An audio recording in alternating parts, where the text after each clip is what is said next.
NBA is running down the stretch, and who better to talk NBA with than ESPN NBA front office insider Bobby Marks joining me on the Boardwalk Honda hotline on 97.3 ESPN. Bobby, how you doing on this?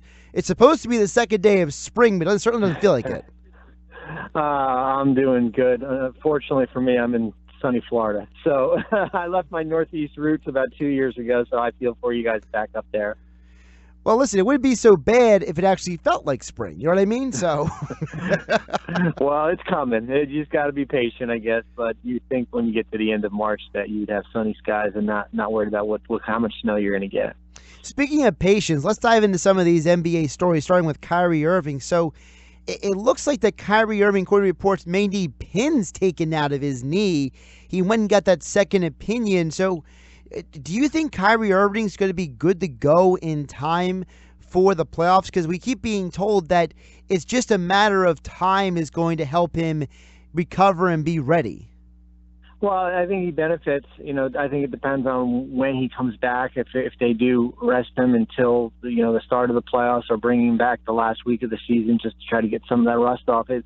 Yeah, you do benefit in the playoffs just because the games will be spaced out there. So that will certainly help. But whenever a player you've got some knee soreness there, it's something that you've got to watch. This team you saw last night without Kyrie certainly compete, but they're nowhere near competing for an Eastern Conference championship without him on the court. But I wouldn't, unless he's ready to go. Nobody really is 100% this time of the year, but I would say 90%.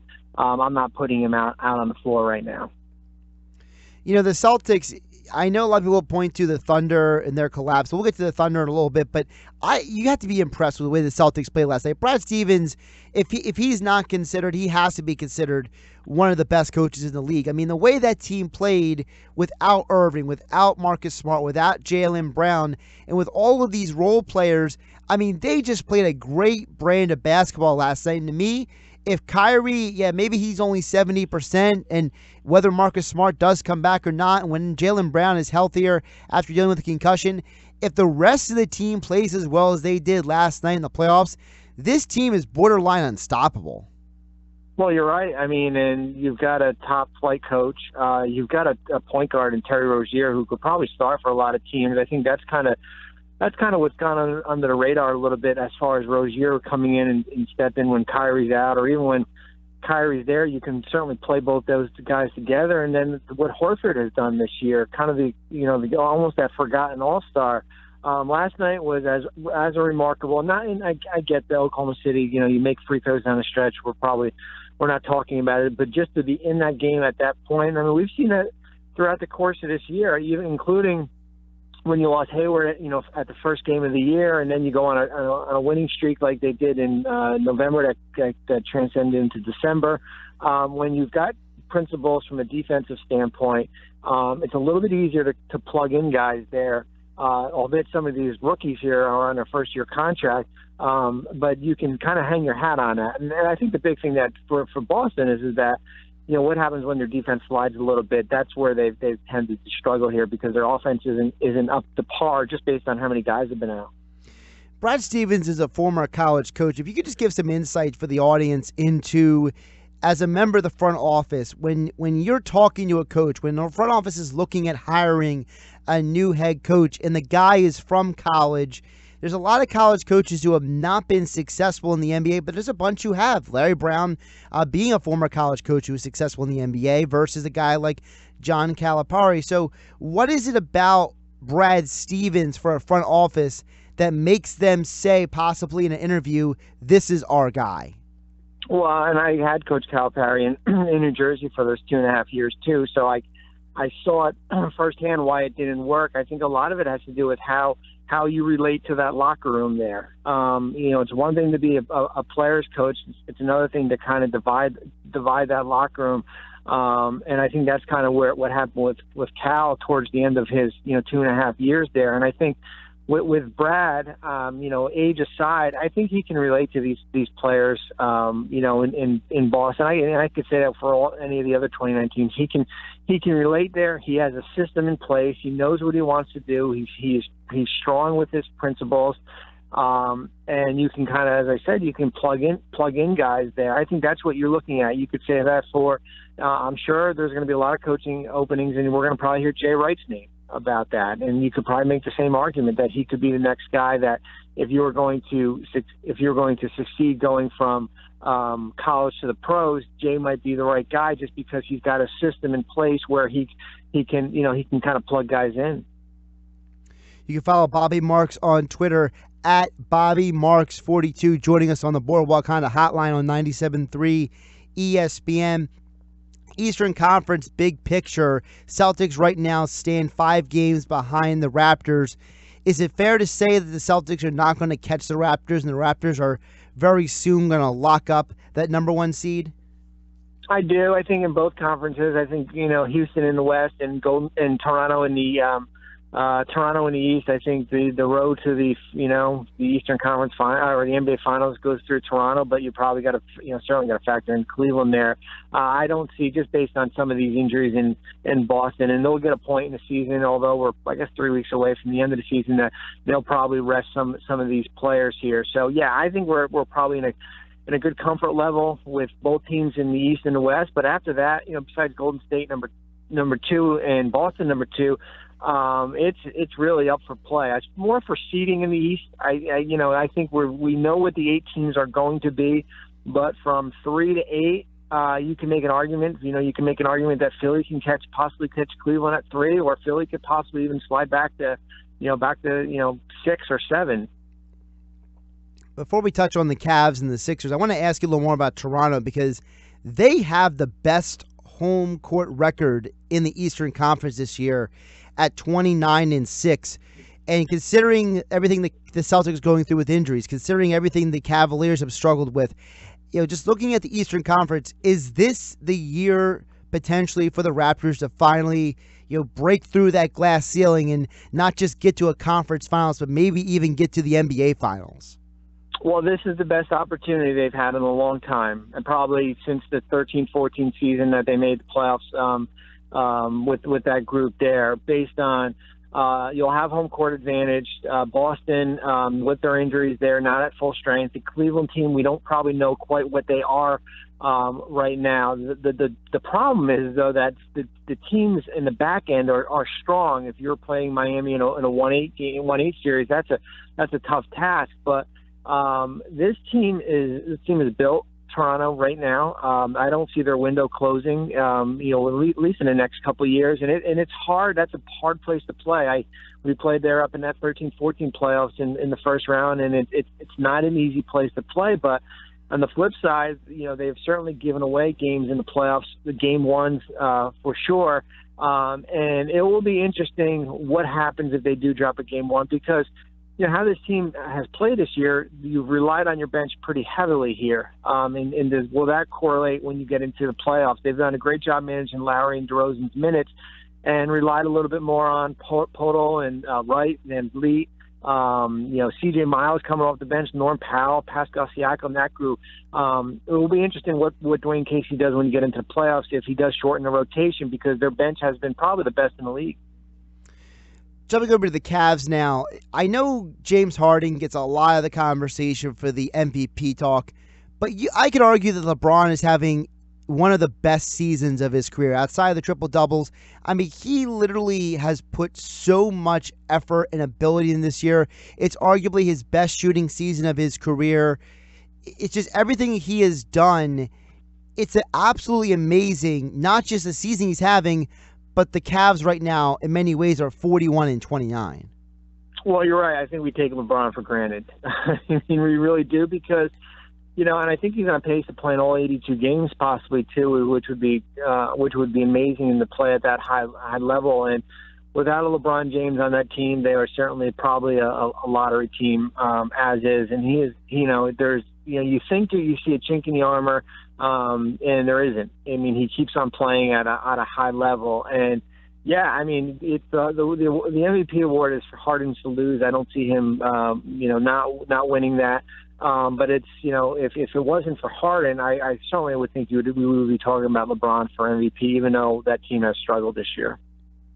Them getting Kevin Love back, eventually getting Tristan Thompson back. What do you think the Cavs can do in the playoffs? Because we know LeBron is great, but that supporting cast of his has been very inconsistent this year. I remember one game, his supporting cast went 0 for 10 shooting in the fourth quarter. So, is this Cavs team good enough to make a finals run? It is. It's just a matter of when, how this group kind of gels together. The other night against Milwaukee was the first game that Kevin Love was back with the new players that have been traded. I think Thompson possibly comes back tonight, and Thompson and Hood comes back tonight against Toronto. It's just a matter of, you thought when you made the trade that you would have 2 months to get this group together. Now you're looking at probably 3 weeks for this team to fit. So I think it's easy to evaluate, or it'll be interesting to evaluate over the next 3 weeks how each pieces fit. But yeah, I never doubt a team that LeBron James is on. I really don't. I think they got better post-trade deadline. I just think it's taking them longer to make the pieces fit based on injuries and how guys' roles are. Real quick before I ask you about the Sixers, what do you set the odds at of LeBron opting back into that big fat over $35 million option to stay in Cleveland one more year?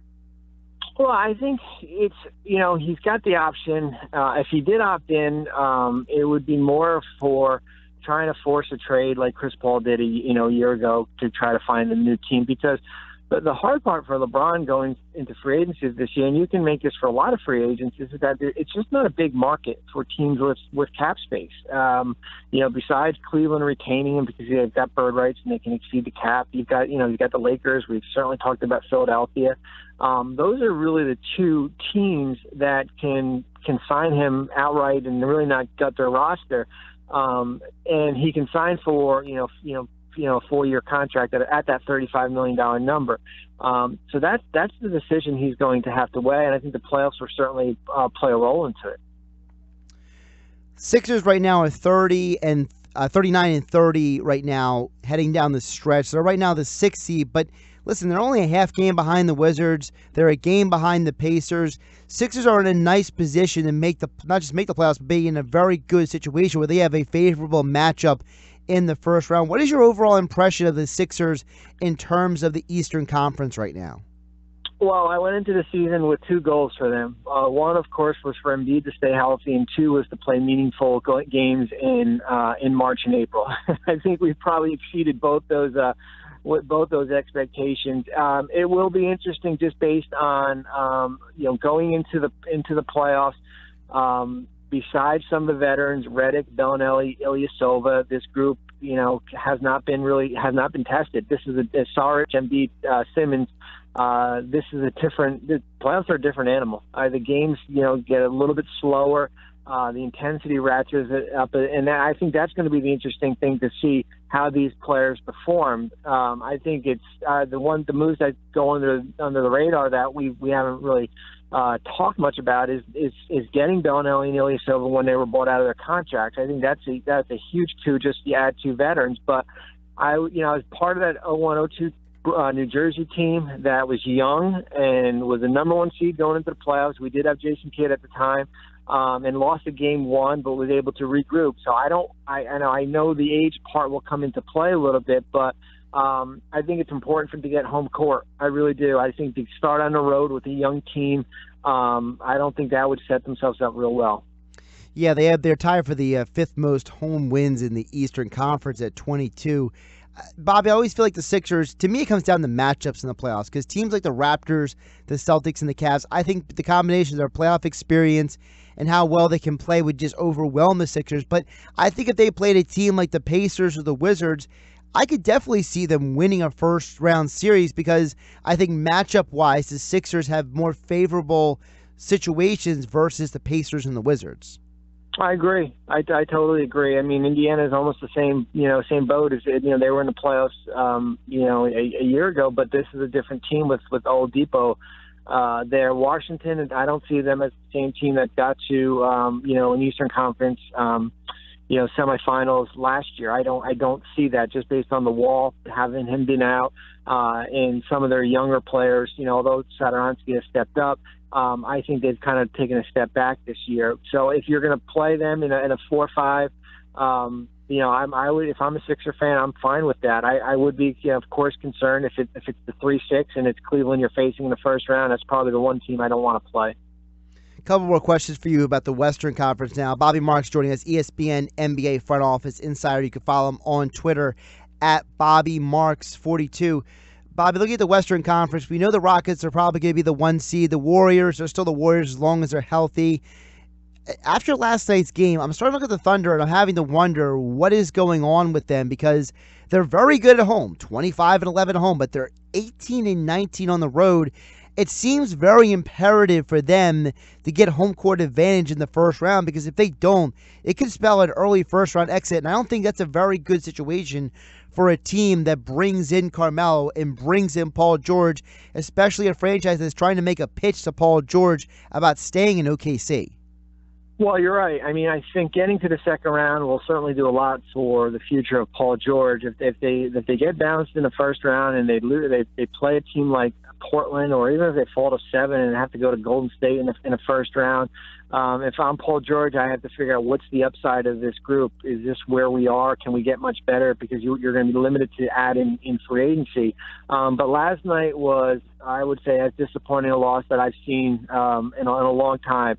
You can stomach it in mid-November and early December. When you get into mid-March and your key guys miss free throws against a depleted Boston team, and you're fighting to, not just get in the playoffs, but try to get a 4 seed and get some home court, it's unacceptable. Now we get to see where this team goes over the next 2 weeks here. But the Oklahoma City team you want to trust, but then you end the game like that, like last night, and it makes you kind of wonder. Speaking of last night, we saw what the Rockets did to the Trailblazers. We saw the Thunder struggle last night. We know the Warriors are dealing with injuries, but they'll be back. Outside of the Rockets and Warriors, is there any team in the Western Conference playoff picture that you think that could beat the Warriors or Rockets in a 7-game series? I don't. I really don't. I think Portland could certainly challenge both teams. I don't see them winning 4 games in a series. I think if Golden State, if they can get back healthy and they've got a couple of weeks to do so, they're as formidable as it comes when you have those 4 All-Stars. And the teams in the back end of the West are all good teams, but I don't see them on that Houston or Golden State level. Real quick, I just remember someone brought up this question to me earlier today, and I want to pose it to you from your perspective. Is Russell Westbrook a selfish player? Because to me, he's not, but I've heard that conversation a lot from people. So do you think he's a selfish guy? I don't. I think there's parts of the games when he feels like he needs to take over, and that maybe looks like that he is selfish. Either I think I saw a stat a couple weeks ago as far as his shot attempts translates into their poor winning percentage. I think a lot of that has to do with them being down during the course of the game, and maybe he feels like he needs to take things on his shoulder. You saw that last year maybe with when they didn't have Paul George and you had Oladipo there, and Victor was more of more of a role player. And now Oladipo is an all-star. I don't think he's a selfish player, but I think, as I said, there's parts of the game where he feels that he needs to take over for this team to kind of get over the hump here. Bobby Marks joining us, former NBA front office member and executive. Bobby, before I let you go, and I really appreciate the time as always here on 97.3 ESPN, Adam Silver has talked about the issue of tanking, and we've heard the issues, them finding Mark Cuban and the situation with the Sixers a couple of years ago, the Sixers bringing in Jerry Colangelo to the organization and then later hiring his son Brian. To me, the issue with tanking in the NBA is that if you want to get rid of it, you just need to disincentivize it. I think there's too much incentive for teams to tank, and if you take away that incentive, that's how you get rid of tanking. Is it really that simple, or do you think there's more to it than that? Well, I mean, I hate using the word tanking because it always makes it sound like players aren't incentivized to play and perform at a high level, and I think it's what I call it is I guess a competitive rebuild. You get to a point where you either are stuck in the middle here, and how can you kind of get out of it? You saw in Philadelphia before Sam got there, that team was kind of not really going anywhere. I mean, they were a playoff team. How do you hit the rebuild button and I guess bottom out and go from there. And I think there's, blatant ways to do it. I mean, I think what you see in Chicago, where they basically are not even sending players on trips and they're resting players. I think how Sam did it, where basically, you traded players for assets, and that's kind of the course teams are going. I mean, you look at Phoenix right now. I mean, they haven't been to the playoffs in 8 or 9 years, and I think they would sign up to follow what the Sixers did the last 3 or 4 years to be in a position where they are right now. So I think it's as long as the rules are in place, teams are going to kind of continue doing it. Now, if we change the way the lottery is constructed, then maybe we'll have a different result. But I understand the logic of teams when we get a part of the season in the end of March and early April, when you've been eliminated and you want to take a look at some of your younger players, and your veterans' minutes are starting to decrease there. So then let me pitch this to you. I've said that my solution is to make the lottery so that every team that doesn't make the playoffs has the same odds. So whether you have the worst record or you just missed the playoffs by half a game, you all have the same odds in the lottery. Do you think that would help the situation?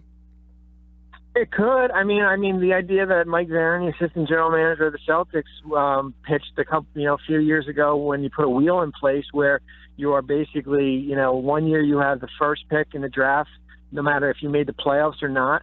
The following year you would have the 30th pick in the draft, and you kind of go on a rotating basis. So you're not basing it off record. So every team gets a crack at a top pick, every 3 or 4 years here. I think that would certainly make teams, take a different approach at the end of the year here, because you're really not playing for much to lose. I think that's certainly a way. I mean, that kind of got, hushed down by the league office, but that's certainly a different way to look at it also. Follow him on Twitter at BobbyMarks42. ESPN NBA front office insider, always gives great insights on the league as a whole. Bobby, appreciate the time today, and keep enjoying Florida for me, okay? I appreciate it. Thanks. Stay warm.